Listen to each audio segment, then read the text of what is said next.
wanted to be talking to you today about is the speed and stopping distance. And I want you to consider this. Imagine you are driving along. Here you are in your nice white sports car. When up ahead of you, what do you see? You see a goat. Now, from the point when you see the goat to that point where you actually put your foot on the brake, this is called your reaction distance, because seeing the goat up ahead of you and then pressing the brake, you're still going to travel some kind of distance, and this is your reaction time. So you can imagine, here we have, if you follow this red line, this is the distance travelled as a result of the reaction time, which is a delay. Then you put your foot on the brakes, which is the difference between the red line and the blue arrow line. This is where we apply the brakes.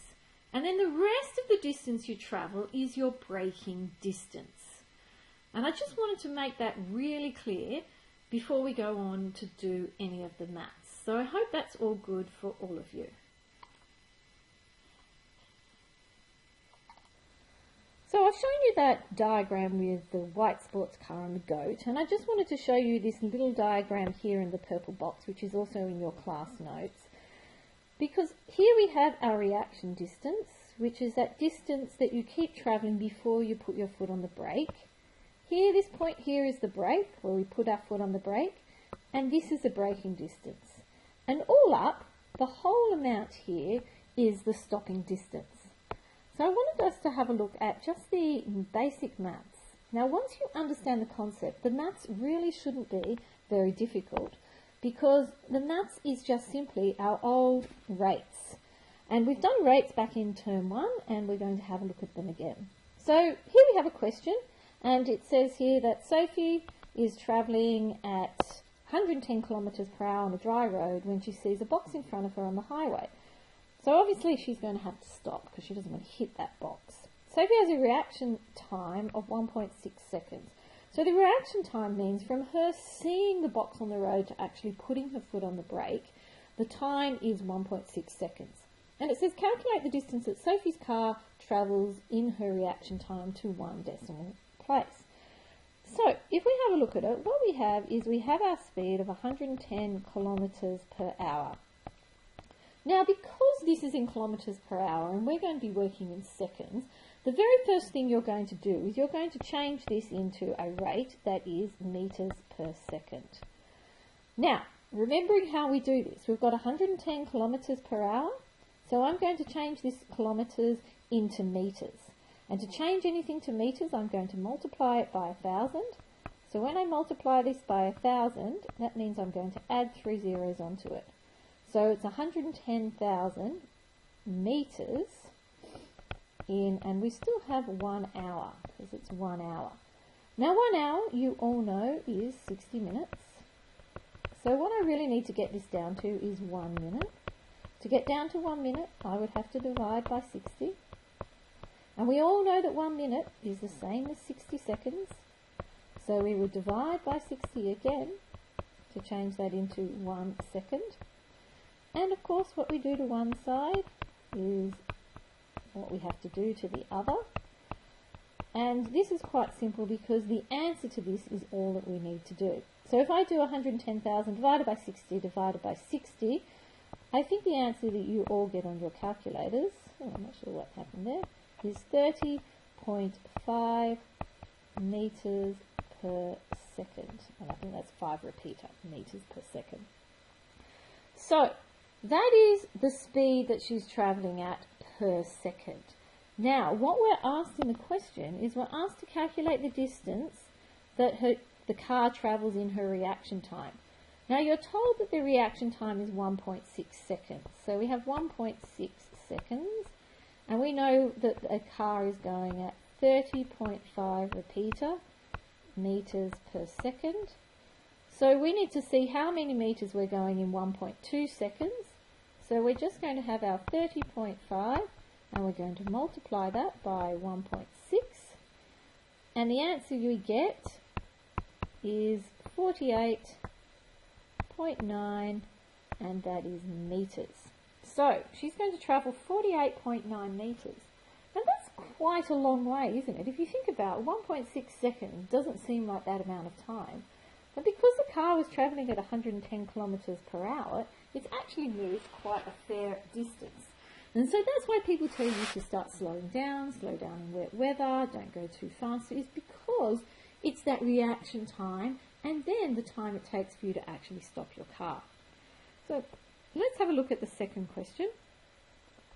Jen drives a Holden car and has a reaction time of 1.5 seconds. She was travelling at 60 kilometres per hour when she saw a tree had fallen across the road. She applied her brakes and she stopped 17.4 metres later. So we've been given in this case the stopping distance. The question is, what was her reaction distance to the nearest metre? Now the reaction distance, we remember, is the amount of time it took for you to see the object in the road to put your foot on the brake. So the way we do this is the same thing. We have our speed, which is 60 kilometres per hour, and we need to change this into metres per second. So 60 kilometres, I'm going to change that into metres by multiplying by 1,000, which means I add 3 zeros. So we're going 60,000 metres in 1 hour per hour. Now we need to go from hours to minutes. So to get minutes, I'm really going to divide it by 60. And from minutes I need seconds, so I'm going to divide by 60 again. And of course you know it, what we do to one side, we have to do to the other side. So here I go, dividing both sides by 60. And what I end up with is 16.6 metres per second. Okay, so that's how far I travel, but that's not the end of the question. I need my reaction distance. That is how far I'm travelling in metres per second, but I've been told that it takes me 1.5 seconds to put my foot on the brake. So now what we're looking at is we're looking for the reaction distance. So I should probably write that down, reaction distance, because that's what I'm finding. And now I've got 16.6, and I'm going to multiply that by 1.5. And by doing that, I'm going to get my reaction distance to be 25 metres. So that's how far I've travelled before putting my foot on the brake. So if I now have a look at part B, what is my stopping distance? Well, my stopping distance is, and let's write that down so that we all remember, that stopping distance is equal to the reaction distance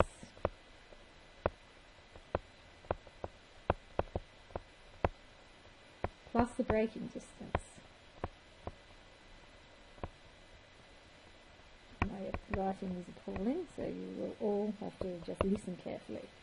So what we have here is we know reaction time was 25 metres and we stopped 7.4 metres later. So all up, it's quite simple, it took us 42.4 metres to stop the car. Okay, having a look at part C then, which is a little bit different. This one is giving us a formula. Now if you look at different textbooks and different ideas, there are different formulas that give you an approximation for the braking distance. Now you don't have to learn any of these. What you have to do is you have to be able to apply them. So in this formula we've got D, which is the braking distance. We've got K, which is some constant, which is just a number. And V, which is the initial speed of the car. Now in this question, the first part, or the whole question really, is just being able to use a formula. So if we think about using this formula, we've got this formula D equals KV squared. And it says find the value of K. Well, the distance we already know because we were given it in the first question. We were given our braking distance as 17.4 metres. K is something unknown, and V is my initial speed of my car. And we know that our car, because we're being good law-abiding citizens, is travelling at 60 kilometres per hour. So you can see what we have here is a simple equation where we need to move this multiplied by 60 squared to the other side. The opposite to multiplying is dividing. So we end up with k being 17.4 over 60 squared. Now this question, I think, asked us to give this to two significant figures. So when we put this in our calculators, our approximate answer to two significant figures is 0.00. Now these zeros are not significant, and then I just need the next two numbers, which is a 4 and an 8, and now it is to two significant figures. So the next thing we have to do is to do the next part of the question, which it says calculate the braking distance to the nearest metre when travelling 84 kilometres per hour. So what that's telling us to do is to simply use our formula. So the formula we've been given, and we know that V is now 84. Now we know K is constant, which is our answer from here. So we've got our formula D equals K, which is 0.0048. And now we've been given V, which is 84, which is 84 squared. So this is using that formula D equals K V squared that you've been given in the question.